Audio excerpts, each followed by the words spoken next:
doing away with capitalism, I was wondering what workable scheme you would put in its place? Me? Or well, what I would, yeah. what would you suggest to others who might be in a position to set it up and get it going? Well, I mean, I think that what used to be called centuries ago wage slavery is intolerable. I mean, I don't think people ought to be forced to rent themselves in order to survive. I think that the economic institutions ought to be run democratically by their participants, by the communities in which they exist, and so on. And I think basically through various kinds of free association.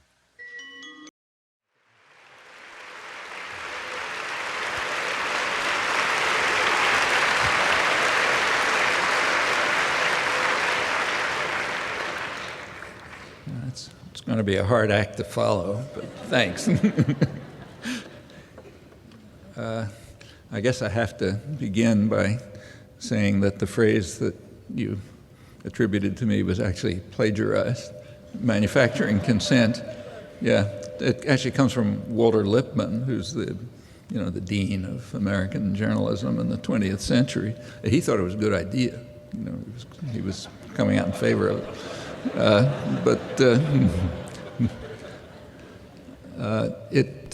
It goes without saying that anything that happens in the United States has an enormous impact on the rest of the world, last election, for example, and conversely, that's important to remember.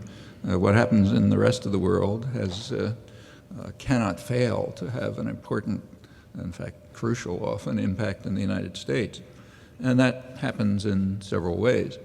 For one thing, it sets constraints on what even the most powerful state can do.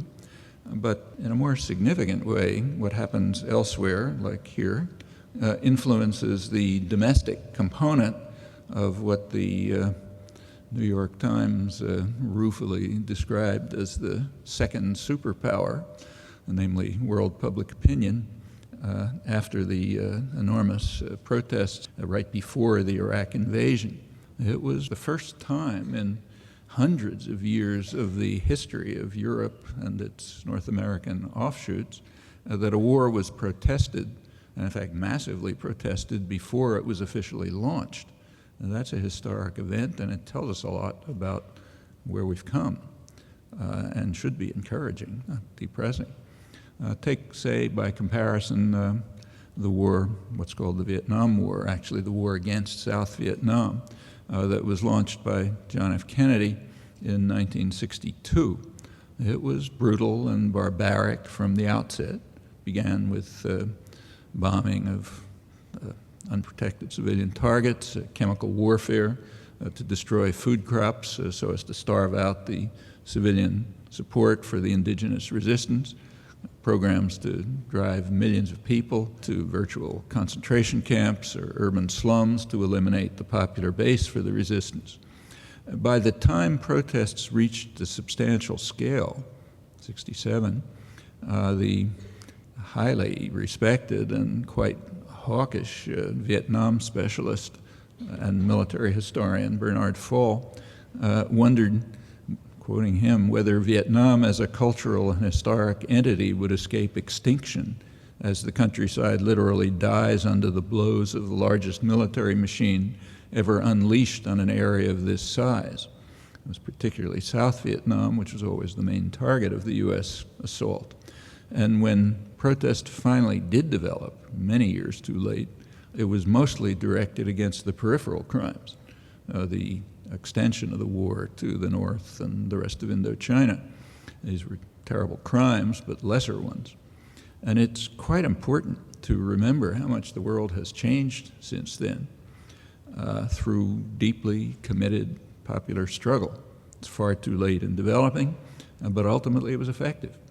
The most interesting part of the Pentagon Papers, which is rarely mentioned for good reasons, is the last section. Pentagon Papers ends middle of 1968, and as many of you will remember, or maybe know if you're too young to remember, January 68 was the Tet Offensive, which convinced corporate elite in the United States that the war just wasn't worth it. And the U.S. had won many of its objectives. It had destroyed any serious hope of independent, successful development in Vietnam, which was its main purpose, as in many other cases. And it was just becoming too costly for the United States, too costly because of the rising anti-war movement, which was compelling the president to fight what was called a guns and butter war. Couldn't declare a national mobilization, which probably would have been good for the economy the way it was during the Second World War, but had to kind of buy the population off because there was just too much disruption. And it was just becoming too costly. That was the Tet Offensive, the Pentagon Papers, kind of record of the internal Pentagon history that Dan Ellsberg released. It ends a couple of months after that. And it turns out that right after the Tet Offensive, the president wanted to send 200,000 more troops to South Vietnam, and the Joint Chiefs of Staff objected. They didn't want to do it, and they refused. And the reason they said is that they would need those troops for civil disorder control in the United States because of the rising protests among women, young people, minorities, in fact, a large part of the population. So it was just too dangerous to send more troops to Indochina. That continued and grew. Over the next 10 years, elite groups thought they had it under control. When Ronald Reagan came into office, he tried to duplicate what John F. Kennedy had done in South Vietnam 20 years earlier. In fact, Reagan probably didn't know what was going on, but his advisors, his planners, just point by point duplicated it. This is 1981, and the target then was Central America, under what was called, incidentally, a war against terror. It was declared in 1981, not in 2001. They had to back off because there was just too much spontaneous protest from church groups, by then all over the mainstream of the country, not just young people and so on. So they backed off, and they turned to what was called clandestine war. Clandestine war is a technical term that means a war that everybody knows about except the population of the United States. And they don't know it for a good reason, which some people have something to answer for about. So the Reagan administration fought this clandestine war with a huge international terror network. So the cover war on terror, Orwell would have appreciated. That was terrible enough. A couple 100,000 people were killed, 4 countries devastated. But it wasn't B-52s, which are much worse. And it wasn't mass murder operations, which happened to be peaking in 1969, at the time when John Kerry was deep in the Mekong Delta in the South, which by then had been largely devastated. The popular reaction to even the clandestine war, which, as it was called, also broke new ground in history, another historically unprecedented development. That was the origin of the solidarity movements for Central America, which were coming right out of the mainstream. Thousands, in fact, tens of thousands of people from the United States actually went to help the victims. That had never happened in the history of European imperialism or its North American offshoots. And by now they're all over the world. That's, again, something entirely new in Western history and another testimony to the success of these movements, of which there are many. And the state managers are well aware of it. When a new president comes in, first thing he has done is an intelligence assessment. The intelligence community, as it's called, gives an assessment of the world situation. And George Bush, number 1, he did it too. So in 1989, there was an assessment of the world situation, and a piece of it leaked. Usually we don't hear about these things for like 40 years, if ever. But a little part of it leaked and was published. It was kind of hushed up. And it was an interesting part. Somebody obviously in the Pentagon or CIA or somewhere didn't like it and leaked it to the press. It was a discussion of the kinds of wars that the U.S. would be fighting. Wars against what it called much weaker enemies. Those are the only kind of wars you fight if you have any sense. Wars against much weaker enemies It said, in the case of such wars, the United States would have to win them rapidly and decisively because there simply is no political support for anything more than that. It's not like the 60s when you could go on for years and years with no protest and destroy a country before it significantly develops. Well, that's significant. I mean, the world is a pretty awful place, and you can look at it and get pretty depressed, but it's far better than it was yesterday. And that's not only with regard to the unwillingness to tolerate aggression, but also in innumerable other ways, many of which we now just take for granted, which is good. We should take them for granted, but we should also remember that not many years ago it wasn't like that. There are very important lessons, and they should always be foremost in our mind. If we had a little more time, I had intended to say a couple of words about Canada's role in the Indochina Wars, which is pretty interesting, but I'll skip that. I'll say I'm being polite. But you should know about it if you don't already. It's pretty without forgetting the very significant progress towards more civilized societies, which has taken place in the past years, and crucially the reasons for it, namely popular engagement and struggle, let's focus nevertheless on the present and on the topic that was suggested for this evening, the notions of imperial sovereignty that are now being crafted. It's not surprising that as the population becomes more civilized, power systems become more extreme in their efforts to control the great beast, as the founding fathers of U.S. society called the people, the hated and feared people. The conceptions of popular sovereignty that are being crafted by the radical statist reactionaries of the Bush administration are in fact so extreme that they've drawn unprecedented criticism in the most sober and respected establishment circles. Actually, pretty helpful to people like me. Instead of quoting, sort of far-out types, you can quote the most respectable mainstream journals, and they're saying more, stronger things than you might have said yourself. The administration's ideas of presidential sovereignty were transmitted to the president by the newly appointed Attorney General, Alberto Gonzales. At that time, he was the president's counsel, and he's depicted now as a moderate in the press. His views on this are discussed by the very respected constitutional law professor, Sanford Levinson, in the current issue of the Journal of the American Academy of Arts and Sciences. You can't get more respectable than that. Levinson writes that the conception being crafted by the Justice Department, transmitted by Gonzales, is based on the principle that, quoting, there exists no norm that is applicable to chaos. And that quote, as Levinson comments, is from Carl Schmitt, who was the leading German philosopher of law during the Nazi period. Levinson describes him as the true eminence grise of the Bush administration.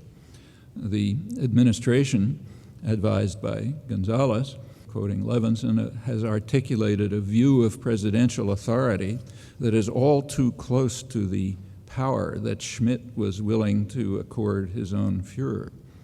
One rarely hears words like that from the heart of the establishment. The same issue of that super respectable journal has an article by two leading strategic analysts on what's called the transformation of the military. It's another component of the new doctrines of imperial sovereignty that are being crafted. That's the rapid expansion of offensive weaponry, including the militarization of space, in this case joined apparently by Canada, and other measures that are designed to place the entire world at risk of instant annihilation. And these have elicited the anticipated reactions by potential targets, Russia and China, who are developing their own offensive weaponry in order to overwhelm it. These two analysts conclude that the U.S. programs may lead to, in their words, ultimate doom. And they express their hope that a coalition of peace-loving nations will coalesce as a counter to U.S. Militarism and aggressiveness, a coalition led by China. We've come to a pretty pass when such sentiments are voiced in sober and respectable circles, which aren't given to hyperbole, and when their faith in U.S. democracy is so slight that they look to China to save us from marching towards ultimate doom. And it's up to the second superpower to decide whether that contempt for the great beast is warranted. Well, going back to Gonzales, the President's counsel then, he transmitted to the President the conclusion of the Justice Department that the President has the authority to rescind the Geneva Conventions. It's the supreme law of the land under the U.S. Constitution and the foundation of modern international humanitarian law. And Gonzales advised the President that this would be a good idea. In his words, it substantially reduces the threat of domestic criminal prosecution of administration officials under the War Crimes Act of 1996, which carries the death penalty for grave breaches of the Geneva Conventions. So he better rescind them quickly. Well, we can see right on today's front pages why the Justice Department was right to be concerned that the President and his advisors might be subject to the death penalty under the laws passed by the Republican Congress in 1996, and of course under the principles of Nuremberg if anyone took them seriously. 2 weeks ago, on the front page of the New York Times, prominently displayed, was a picture of Fallujah General Hospital. The accompanying story said, patients and hospital employees were rushed out of rooms by armed soldiers and ordered to sit or lie on the floor while troops tied their hands behind their backs. And that's what the picture shows, armed soldiers standing over people lying, patients and doctors lying on the floor with their hands tied behind their backs. And that's described in the stories, in the front page stories, an important achievement. Quote, New York Times, it shut down a propaganda weapon for the militants. Fallujah General Hospital had been producing a stream of reports of civilian casualties, and these inflated figures, I mean inflated because our leader so declares, were inflaming opinion throughout the country and the region, driving up the political costs of the conflict. Incidentally, the word conflict is by now a common euphemism for U.S. aggression, as when we read on the same front pages that the U.S. must now rebuild what the conflict just destroyed. A conflict has no agent. It's kind of like a hurricane. It happens, and then we have to come in and rebuild it. Well, let's go back to the picture and the story about the closing of the propaganda weapon, the main hospital. There are some relevant documents, including the Geneva Conventions. So here's a principle of the Geneva Conventions. Fixed establishments and mobile medical units of the medical service may in no circumstances be attacked and shall at all times be respected and protected by parties to the conflict. So page 1 of the world's leading newspaper is cheerfully depicting war crimes for which the political leadership could be sentenced to death under U.S. law. No wonder that the Attorney General warned the President, as his counsel, that he should use the constitutional authority that the Justice Department concocted to rescind the supreme law of the land, adopting the concept of presidential sovereignty devised by Hitler's primary legal advisor, the true eminence grise of the Bush administration, according to a distinguished conservative authority on constitutional law, writing in perhaps the most respectable and sober journal in the country. Well, the world's greatest newspaper also tells us, quoted, that the U.S. military achieved nearly all their objectives in Fallujah well ahead of schedule, leaving much of the city in smoking ruins. But it was not, I'm quoting it, but it was not a complete success. Why? There was little evidence of dead pack rats in their warrens or the streets. Now, those are their words, not mine. They did find a body of a dead woman, although it's not known whether she was an Iraqi or a foreigner. That's the only question that's raised, and apparently the only one that comes to mind. This is all right in the front pages of the world's greatest newspaper. The front page account also quotes a Marine commander who says, "It ought to go down in the history books." Perhaps it should. If so, we know very well on what page of history it'll go down and who will be right beside it, along with those who praise it or, for that matter, even tolerate it. One might at least mention the counterparts that immediately come to mind, like, for example, the Russian destruction of Grozny 10 years ago. It's a city of about the same size. Or Srebrenica, which is almost universally described as genocide in the West. In that case, as we know in detail from an extensive Dutch government report and other sources, this Muslim enclave in Serb territory, which was very lightly protected, was being used as a base for attacks against Serb villages. And when the anticipated reaction took place, it was horrendous. The Serbs drove out all but military-age men and then moved in to kill them. Well, that's familiar. It's Fallujah, basically, but there are some differences.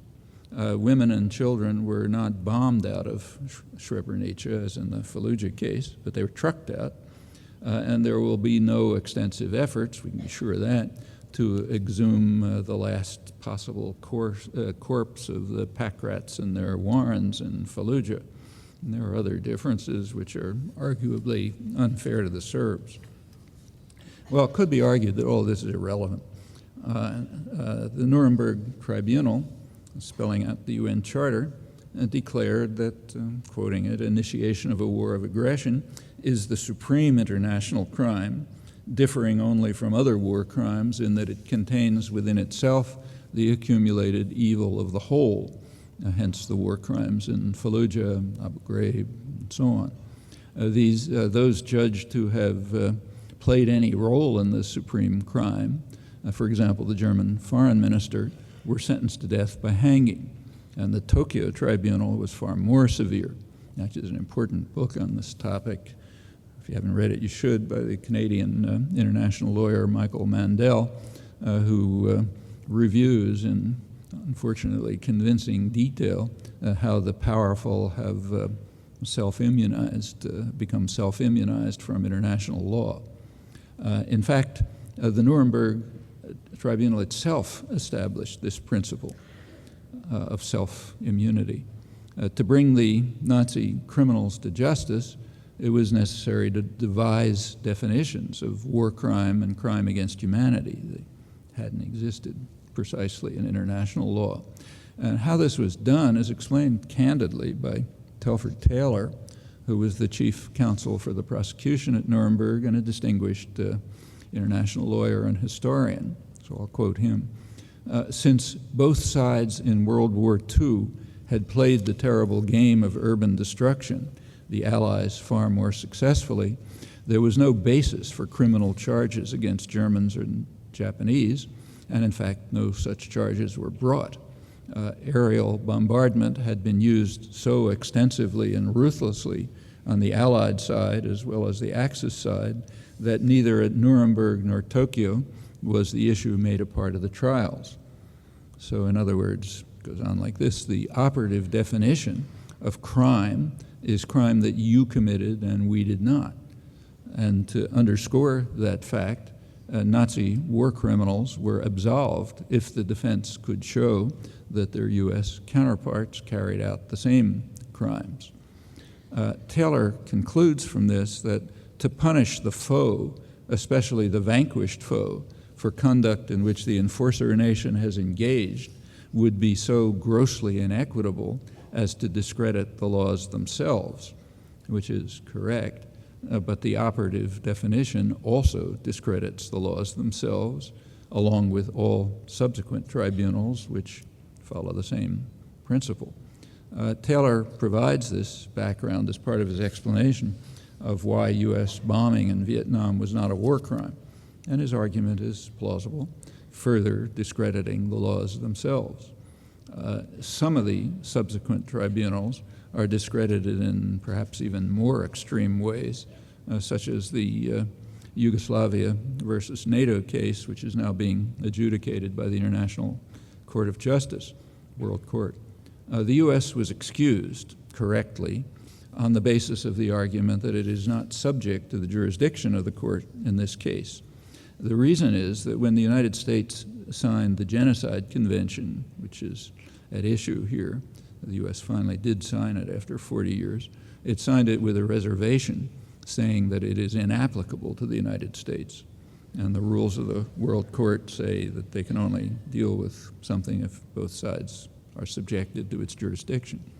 There was an outraged comment on the efforts of the Justice Department lawyers to demonstrate that the president has the right to authorize torture, a comment by the dean of Yale Law School, Howard Koh, and he said that the notion that the president has the constitutional power to permit torture is like saying that he has the constitutional power to commit genocide. Well, the president's legal advisors, like the new attorney general, should have little difficulty arguing that the president indeed does have that power if the second superpower, it's us, permits him to exercise it. Let's look at the pretext for the U.S.-British aggression in Iraq, the supreme international crime that encompasses everything that follows. The pretext was the right of what's called anticipatory self-defense.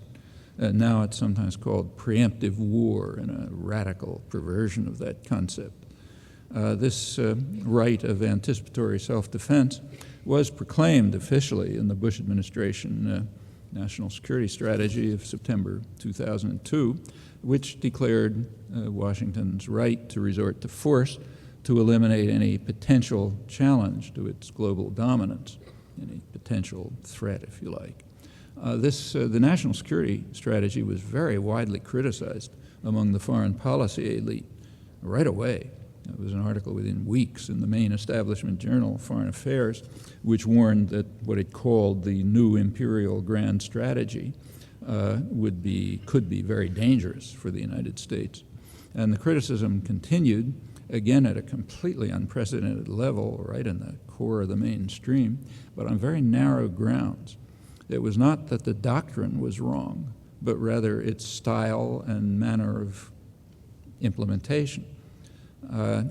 Clinton's Secretary of State, Madeleine Albright, she summed up the criticism pretty accurately, also in Foreign Affairs, it's main establishment journal. She pointed out that every president has such a doctrine, but keeps it in his back pocket. And it's simply foolish to smash people in the face with it and to implement it in a manner that's going to infuriate even allies. That's threatening to U.S. interests and therefore wrong. Albright knew, of course, that Clinton had a similar doctrine. The Clinton doctrine, I'll quote it, advocated unilateral use of military power to defend vital interests, such as ensuring uninhibited access to key markets, energy supplies, and strategic resources. That's without even the pretexts that Bush and Blair devised. You take it literally, the Clinton doctrine is more expansive than Bush's national security strategy. But unlike the Bush strategy, the more expansive Clinton doctrine was barely even reported. In fact, I'm not sure it was reported at all, and not criticized. And the reason is it was presented with the right style and implemented less brazenly. That's the way you should do it if you're looking for a career in diplomacy. Henry Kissinger described the Bush doctrine as, in his words, revolutionary. He pointed out that it undermines the 17th Westphalian system of international order and sovereignty, and of course he didn't even bother mentioning it. It undermines the UN Charter and current international law. Kissinger approved of the doctrine, but with reservations, the usual reservations about style and tactics, and with a crucial qualification. He said, it cannot be a universal principle available to every nation. Rather, the right of aggression must be reserved to the United States, perhaps delegated to chosen clients. So we must forcefully reject the principle of universality, the principle that we apply to ourselves, the same standards we apply to others, more stringent ones if we're serious. Bush and Blair, who we're told read the Gospels religiously all the time, must know the famous definition of the hypocrite in the Gospels, repeated a couple of times, but maybe it didn't get from the eyes to what lies behind or whatever. And Kissinger, I think, is to be praised as often for his honesty in very forthrightly articulating the prevailing doctrines, which are usually concealed in professions of virtuous intent and tortured legalisms. And Kissinger also understands his educated audience. As he doubtless expected, there was no reaction.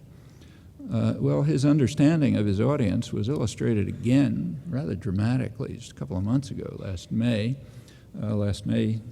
Some Kissinger-Nixon tapes were released over Kissinger's strong objections. And there was a report in the world's leading journal, New York Times.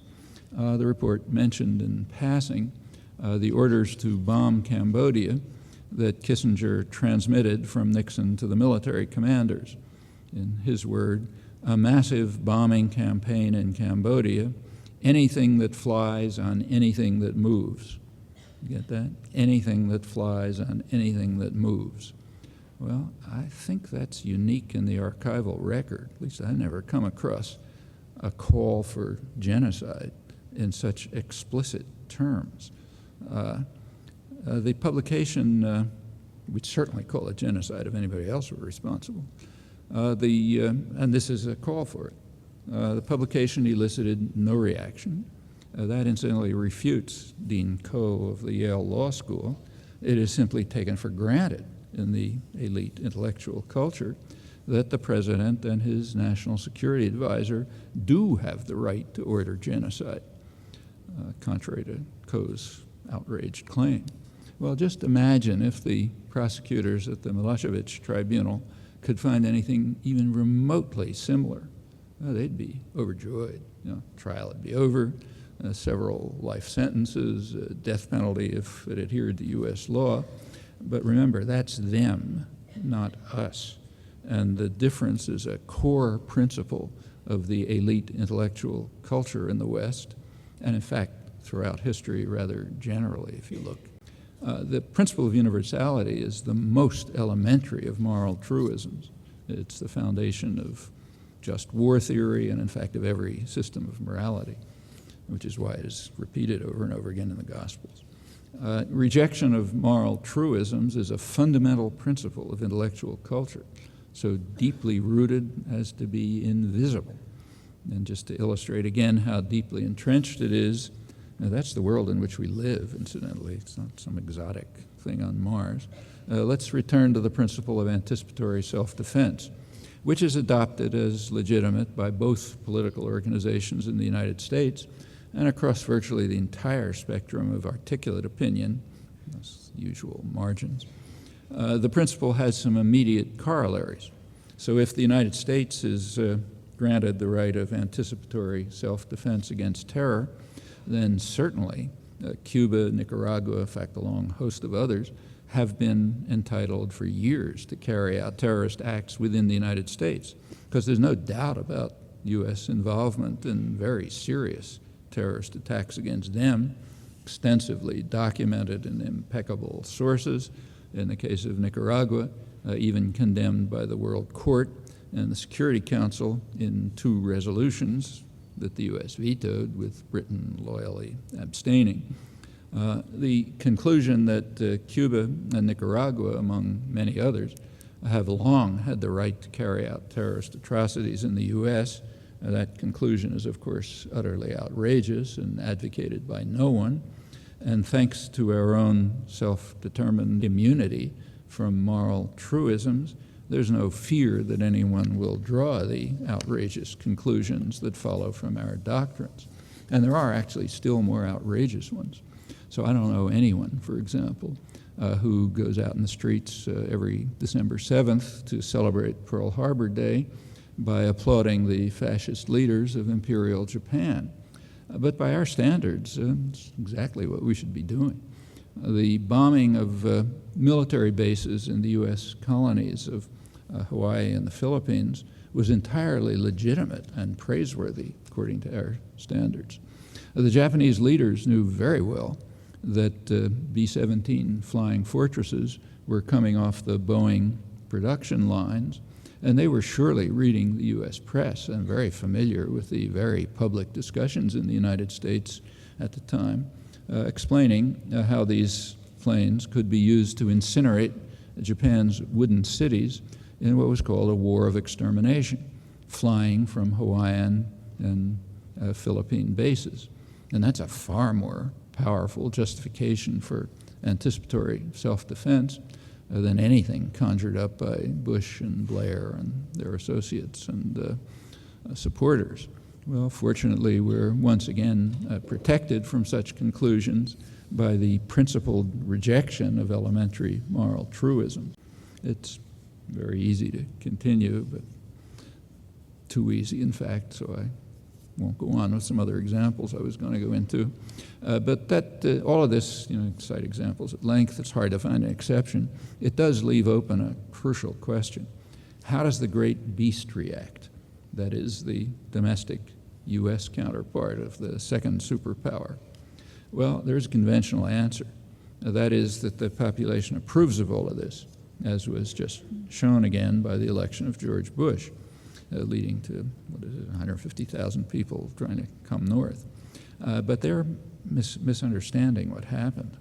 And as is often the case, a closer look is helpful. So let's take a slightly closer look. The winning candidate last November, early this month, received about 31% of the eligible vote, the loser 29%. The results were very close to what they had been in the year 2000, virtually the same red and blue states, as they're called. A few percentage shift in the vote, which is almost a random event, would have meant that Kerry had won, also telling us nothing about the country and the electorate. The reason is that issues of substance were very consciously kept out of the campaign. You have to remember that political campaigns are designed by the same industries that sell toothpaste and cars and so on. It's not an exaggeration. They're run by the public relations industry. What is their professional concern and their regular vocation? Well, it's not to provide information. Their goal, rather, is deceit. And that's not a secret. Every time you turn on the tube, you see it. Hundreds of billions of dollars a year are spent in what's called advertising, which does not, say, list the properties of next year's cars, as would happen in an unimaginable market society based on what you study in economics courses, informed consumer choice. That's a total myth. Rather, just take a look at the advertising. It tells you why. The point is not to present information, it's to deceive you. That's why the car, they don't, like GM doesn't tell you, here's what I'm going to produce next year. It takes, 1 minute, no money. What it does is show the car with a, sexy model in it, or a sports hero, or, doing some ridiculous thing like climbing up a sheer cliff or something like that. And it's the point is, and it's true of the whole hundreds of billions of dollars, is to project some kind of an image that might deceive the consumer into buying this car instead of the virtually identical one produced by a competitor. That's the prime commitment of the public relations industry, and one of the many ways of undermining the mythology about markets, which nobody believes in unless you can force them on someone else. And the same is true with elections, which are run by the PR industry. The goal is to project images and to deceive the public into accepting them while sidelining issues for very good reasons, to which I'll come back. And the population knows it. They're not stupid. About 10% of voters say their choice is based on the candidates, reading the polling question, on the candidates' agendas, ideas, platforms, and goals. That's 6% of Kerry voters and 13% of Bush voters, otherwise essentially nobody. The rest rely on what the industry calls qualities and values. So does the candidate project the image of a strong leader, kind of guy you'd like to meet in a bar, or somebody who cares about you and is just like you? My guess, I have no evidence, but I'm just guessing, is that Bush is very carefully trained to say things like nuclear and misunderestimate and all the other silliness that intellectuals like to ridicule. That's probably about as real as the ranch that was constructed for him and the rest of the whole folksy manner. After all, it would hardly do to present him as a spoiled frat boy from Yale who became rich and powerful because he has rich and powerful connections and family. Rather, the imagery projected has to be a guy just like us, not one of these fancy types, a guy who'll protect us, who cares about us, who shares about our moral values. That's the imagery, which is about as real as in toothpaste ads. Not surprisingly, it's done by the same people. Bush, in that case, the point is to undermine markets. In this case, the point is to undermine democracy. That's the same principle. Bush, if you look, received a large majority among voters who said that they were concerned primarily with moral values and terrorism. Now, as for Bush's moral values, there's an easy way to find out what they are. Read the business press the day after the election.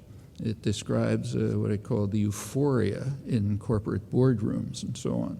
That's not because CEOs are opposed to gay marriage. Actually, most of them are what are called liberals. I mean, their social values are about the same as, a Canadian dimension, probably. If you want to learn more about their moral value, the Bush moral values, just observe the principle, basic principle, which is not concealed. The principle is that costs are to be transferred to your children and your grandchildren. Now, that's environmental costs, fiscal costs, and the rest. It's not concealed, and those are indeed the moral values. The point of the PR industry is to prevent you from seeing anything as obvious as that. What about terror?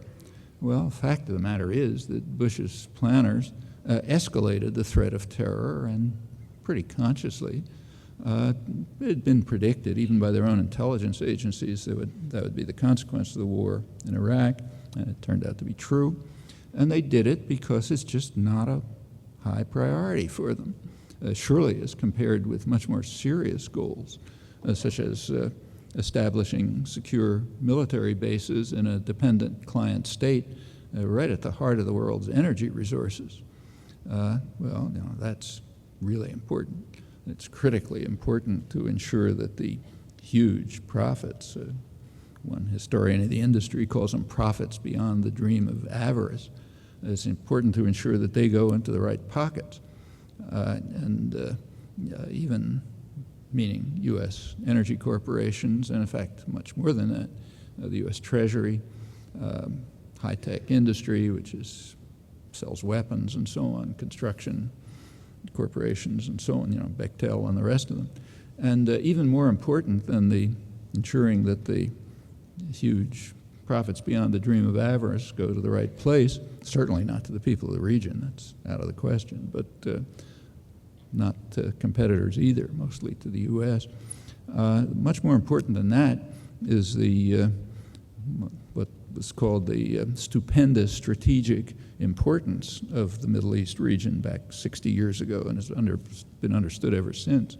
Namely, having a hand on the spigot guarantees what planners 50 years ago called veto power over others. It's George Kennan, favored it, of course. Just his successor, Zbigniew Brzezinski, wrote a couple of months ago that controlling Iraq gives the United States critical leverage over European and Asian economies, veto power in other words, and controlling those rivals has been a major concern of policy planners ever since the Second World War. They are, to quote Henry Kissinger, they're supposed to keep to their regional responsibilities within the overall framework of order managed by the United States. That's what Kissinger instructed Europeans in his Year of Europe address 30 years ago. And sometimes they get out of line, so if so, you can use the critical leverage. That's now much more urgent than it was in the past, as they keep threatening to move in an independent course, maybe even united. So the European Union and China have became each other's leading trading partners last year, and these ties are becoming even tighter. And now it of course includes the world's second largest economy, Japan. So critical leverage is more important than ever for world control in what's sometimes called a tripolar world, three major power centers that has been evolving for 40 years and now much more so. In comparison to this, the threat of terror is a pretty minor consideration, although the threat is known to be awesome. Long before 9/11, it was clearly understood and written about in technical publications that sooner or later the jihadist terror that was organized by the U.S. and its allies in the 1980s is likely to combine with weapons of mass destruction, which could have horrifying consequences, but it's just not a high priority. Those who thought they were voting for somebody who's going to protect them from terror and has their moral values are severely deceived. That's the point of advertising and public relations. Well, U.S. public opinion is actually studied with great care and depth, and we know a lot about it. There were major studies released by the most prestigious outfits right before the election, and they showed that people planning to vote for Bush assumed that the Republican Party shared their views, even though the party explicitly rejected them, as was shown. And pretty much the same is true of Kerry supporters. It's modified slightly if you give a very sympathetic interpretation of occasional vague statements that most voters had probably never even heard.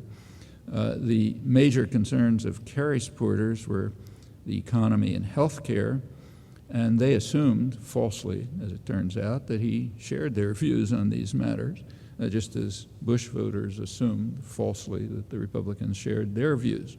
So, to summarize all this, among those who bothered to vote, they mostly accepted the imagery that was concocted by the PR industry, just as in the non-existent markets that were taught about in economics courses. And the imagery had only the vaguest resemblance to reality. That's, of course, apart from the more wealthy, who do tend to vote their class interests, apparently even more so in 2004 than 2000, which probably accounts for most of the small difference between these 2 years. Well, what about actual public attitudes? That's crucially important, especially for those who want to change the world. Well, again, right before the election, October, major studies were released reporting public attitudes in the United States. And when you look at the results, which are barely reported, you see right away why elections have to keep the deceit, much as in the fake markets that we're taught to revere. Now, here's a couple of examples of public attitudes, virtually quoting from the studies. A considerable majority of the population believe that the United States should accept the jurisdiction of the International Criminal Court and the World Court. It's rejected by both parties. That it should sign the Kyoto Protocols, that it should rely on the United Nations to take the lead in international crises, including security, reconstruction, and political transition in Iraq. That's been true for a year and a half. And even a majority believes that the United States should abandon the Security Council veto and follow UN decisions, even if it doesn't approve of them. Majority, again, believe that that the U.S. should rely on diplomatic and economic measures more than military ones in the so-called war on terror. And here's a crucial one: the U.S. should use force only if, I'm quoting, there is strong evidence that the country is in imminent danger of being attacked. That means a large majority reject the bipartisan consensus on so-called preemptive war and adopt a rather conventional interpretation of the UN Charter. Overwhelming majorities of the public favor the expansion of purely domestic programs, primarily health care, it's 80%, but also expanded aid to education and expanding Social Security, also like 60, 70%. That's been found for years in the same studies carried out by the most reputable organizations that monitor public opinion. In other mainstream polls, 80% favor universal health care. That's something that's also been true for a long time. The numbers vary depending on exactly how the questions are asked. Occasionally the press discusses this.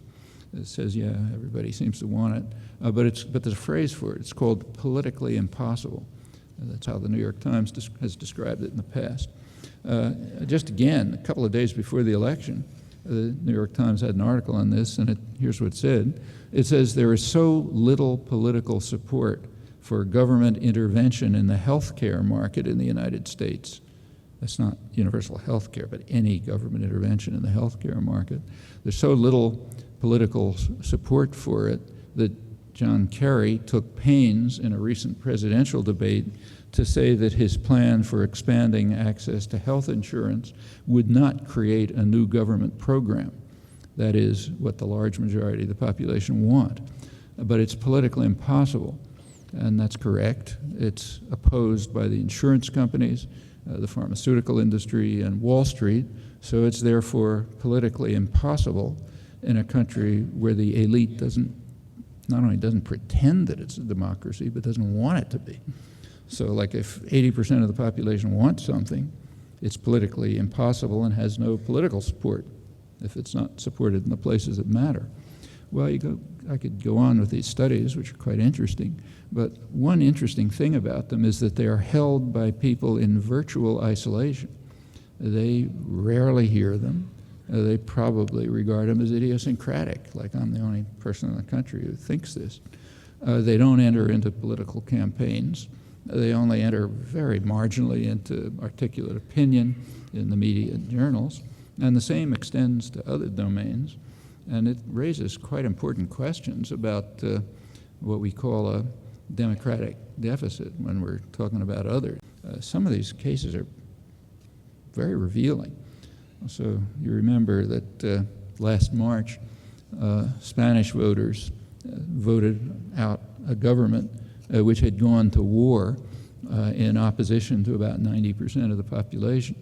Well, when the Spanish government did go to war, joining the U.S. over huge, almost universal objection, it was very highly praised in the United States and Britain and much of the West because it was described, as you remember, what was called the New Europe, the hope for the future, the hope for democracy, namely countries that, if you look at the criterion that distinguished the good guys, New Europe, from the bad guys, Old Europe, it was very straightforward, almost impossible to miss. It took real dedication to the party line to miss it, and it was universally missed almost.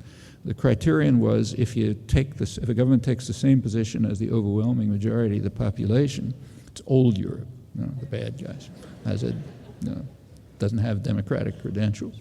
That was the term that was actually used. On the other hand, if the government follows the orders from Crawford, Texas, and overrules the vast majority of the population, around 90% in Spain's case, then it's the hope for the democratic future. It tells you a lot about the conception of democracy. Well, last March, Spanish voters voted out that government, and they were bitterly condemned for appeasing terror, and you remember all of that. I didn't see anybody point out that the voters in Spain took almost exactly the same position as about 70% of Americans south of the border.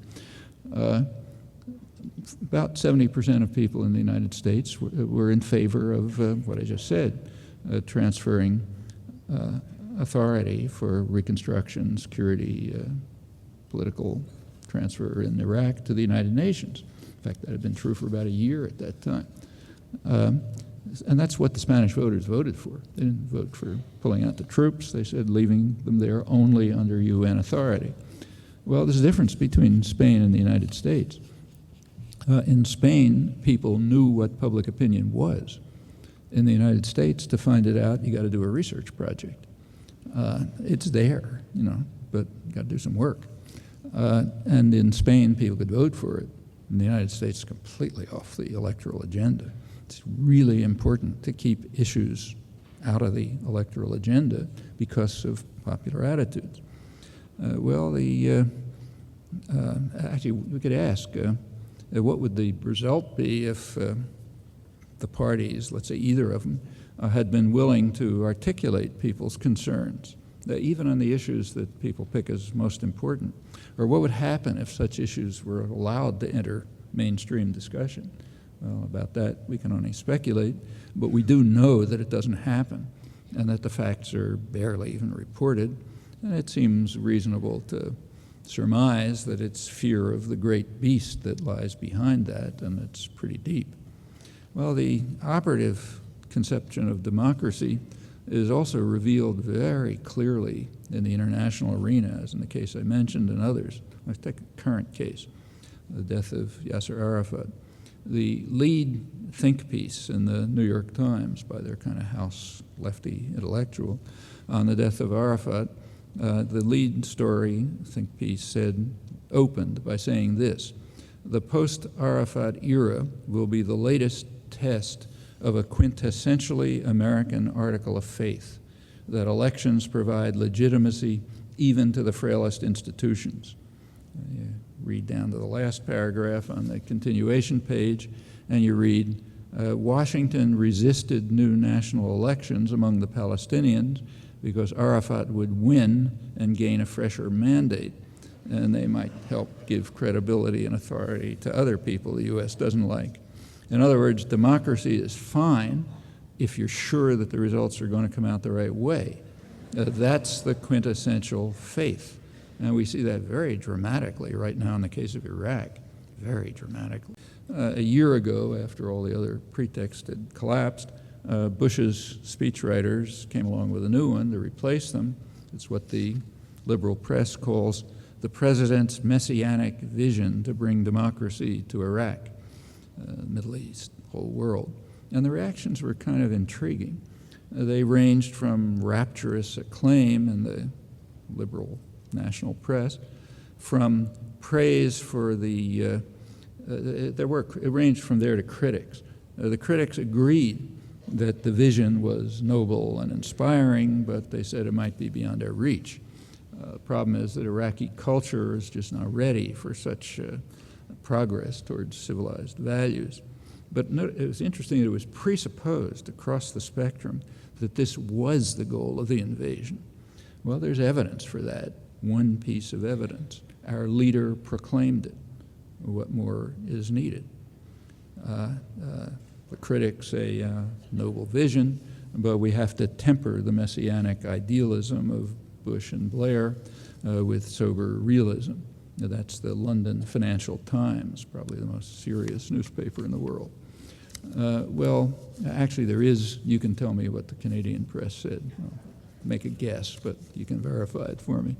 Well, there actually was one sector of opinion that had a different view, Iraqis.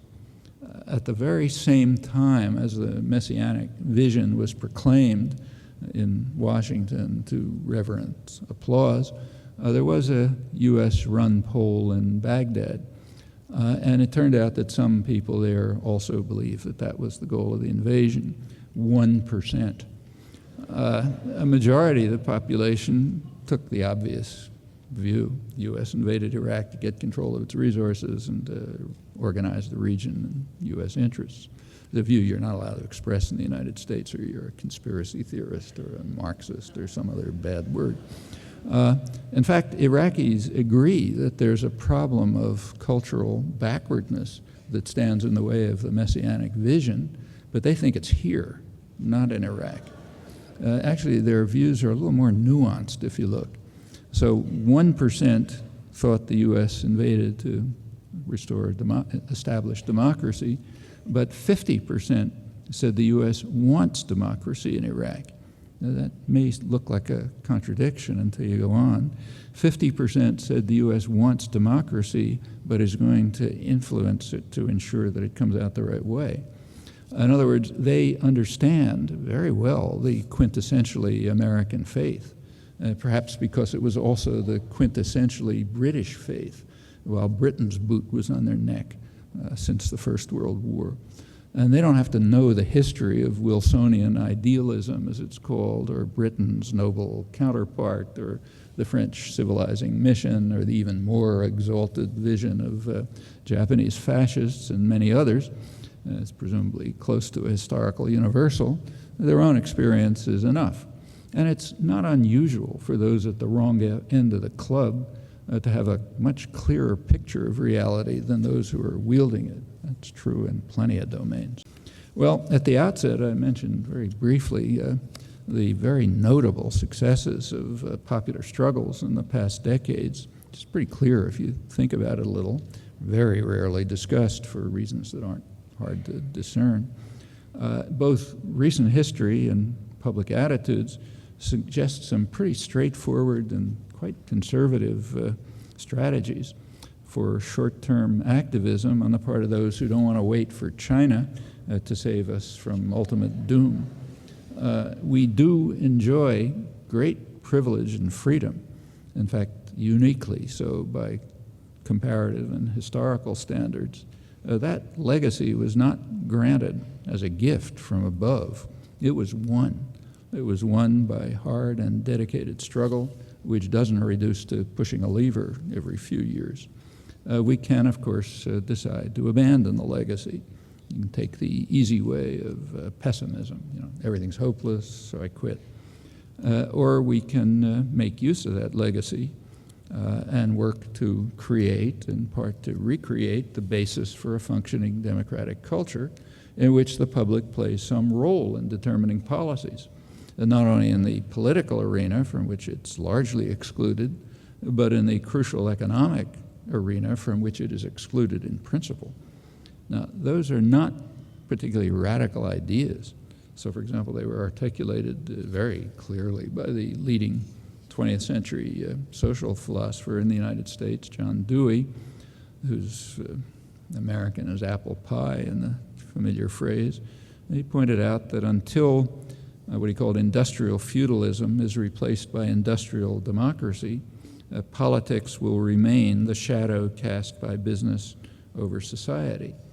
Now, Dewey wasn't being particularly original in that. In fact, he was drawing from a long tradition of thought and action that had developed independently in working class culture from the very origins of the Industrial Revolution, actually right where I live, an area near Boston in the mid-19th century. Those ideas were remain just below the surface, and they can become a living part of our societies and our cultures and our institutions. But like other victories for justice and freedom over the centuries, that's not going to happen by itself. One of the clearest lessons of history, including very recent history, is that rights are not granted. They are won, and the rest of it's up to us.